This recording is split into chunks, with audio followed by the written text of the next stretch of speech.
কাজল টানা চোখ আর মিষ্টি হাসি। এখানে গাড়ি কিনেছি ভাই, গাড়ি নিজে চালাচ্ছি, যে আমি সাইকেল চালাইতে পারি না ভাই।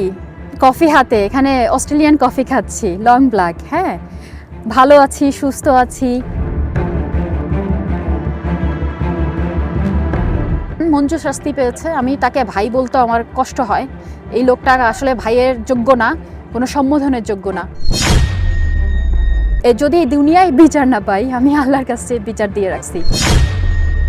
ওই একই ক্যাপ্টেনের আন্ডারেই আমাকে খেলতে হবে। ওই একই ক্যাপ্টেন বলবে কেউ যেন জাহানারের সাথে কথা না বলে, then what is the result?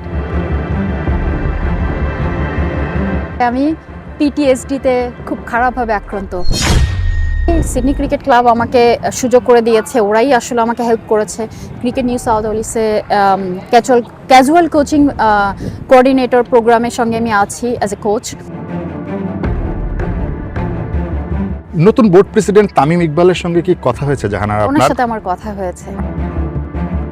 কালকেই আমার ফেসবুকে একটা টেক্সট পেয়েছি যে আপু বিয়ে করবেন কবে, ছোট ভাইরা সিরিয়ালে আছি। কাজল টানা চোখ আর মিষ্টি হাসি।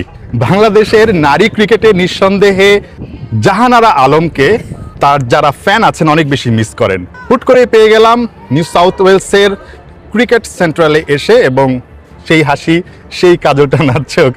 জাহানারা আলম, কেমন লাগছে আমাদের দেখে এবং আপনার সঙ্গে যখন কথা বলছি? আলহামদুলিল্লাহ, ভালো তো খুবই লাগছে। নিজের দেশের মানুষ, তারপরে পরিবারের মানুষ মনে করি আমি আপনাদেরকে। আপনারা স্পোর্টস জার্নালিজমে আছেন, আমরা একই পরিবার, একে অপরের পরিপূরক বলতে পারেন। So it's really great time and day for me honestly. আপনার এখনকার সময়টা কেমন কাটছে? এবং এখানে যখন দেখছিলাম বাচ্চাদের আপনি আসলে ক্রিকেট শেখাচ্ছেন, সেটাও অন্যরকম একটা ভালো লাগা কাজ করেছে অ্যাজ এ বাংলাদেশি আমাদের জন্য। সো একটু আপনার রোলটা বলবেন এবং সময়টা কেমন কাটছে সেটা একটু বলবেন। শুকর আলহামদুলিল্লাহ, অনেক ভালো সময় কাটছে। মেন্টাল হেলথ তো রিকভার করেছি 99.9%, আমি বলা যায়। কারণ ওই 1% এখনও আটকে থাকে যখন আমি দেখি বাংলাদেশ টিম খেলছে বা ওই নামগুলি আবার সামনে আসে। সো আসলে একটু এলোমেলো হয়ে যায়, but yeah I'm totally fine আলহামদুলিল্লাহ। এখন আমি এখানে ক্রিকেট খেলছি সিডনি ক্রিকেট ক্লাবের হয়ে, যেটা আমার 3rd সিজন হবে এটা ইন এ রো। স্টার্ট হচ্ছে অক্টোবরের 11 তারিখ থেকে আমাদের first match. Pre season training start হয়ে গিয়েছে। ইন দ্য মিন টাইম আমি আমার ট্রেনিং করেছি। ট্রেনিং তো থাকেই আমার। এর পাশাপাশি সিডনি ক্রিকেট ক্লাব আমাকে সুযোগ করে দিয়েছে, ওরাই আসলে আমাকে হেল্প করেছে। ক্রিকেট নিউ সাউথ ওয়েলসে ক্যাজুয়াল কোচিং কোঅর্ডিনেটর প্রোগ্রামের সঙ্গে আমি আছি অ্যাজ এ কোচ।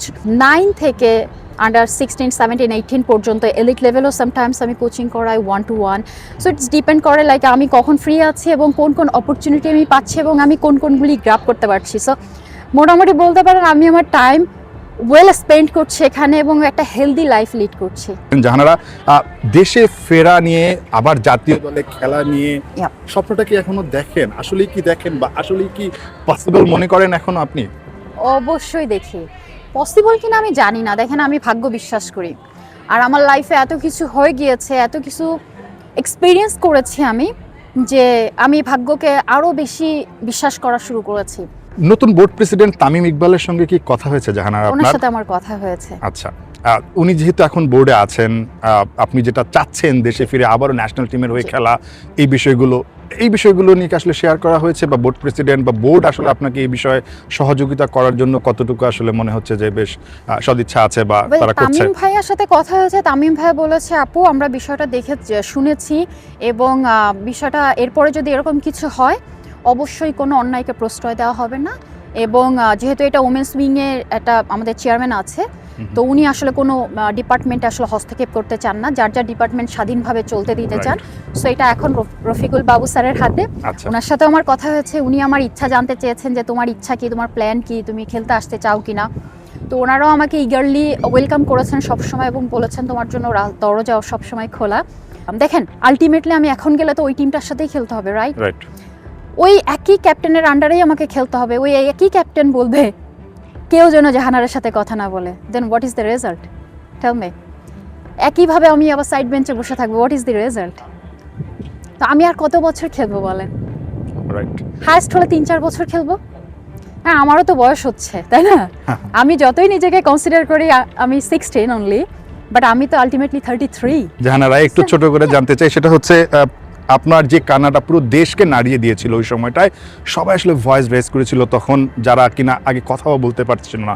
সো ওই জায়গা থেকে আপনি এখন আসলে কতটুকু স্বস্তির জায়গায় আছেন, বা ওই কান্নাটা, ওই কষ্টটা আপনার কি একটু কমেছে?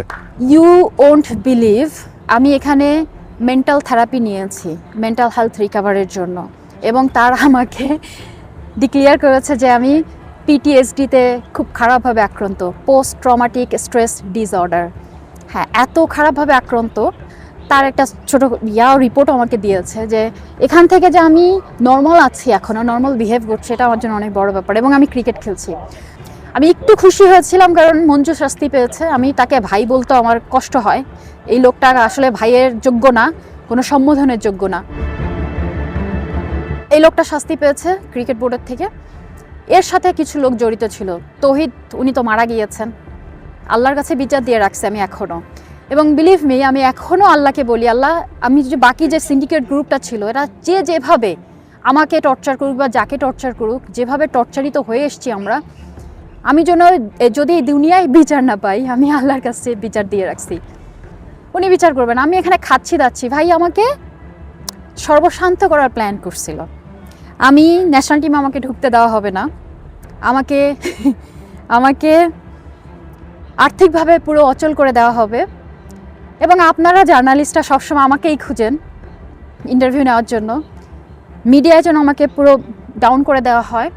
সকল দিক থেকে আমাকে বকডাউন করার চিন্তা করা হয়েছিল, যার জন্য স্যালারি এ থেকে সিতে নেমে যায়, টিমে কল করা হয় না, ম্যাচ ড্রপ দেওয়া হয়, ম্যাচ ফি পাবো না, এবং এগুলো আলোচনা হয়। সব কিছু আমার চোখের সামনে আমাকে থ্রেট দেওয়া হচ্ছে ড্রেসিং রুমে, আমি বাদ পড়ার আগে। এবং আমি যখন বাদ পড়ে আবার ক্যাম্পে ঢুকেছিলাম, ইন্ডিয়া সিরিজে কল পাই নাই, পরের সিরিজে ক্যাম্পে কল পেয়েছিলাম, ওবার আমার সামনে থ্রেট দেওয়া হচ্ছে আমাকে।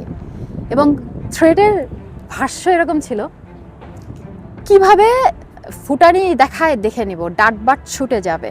Can you imagine this word?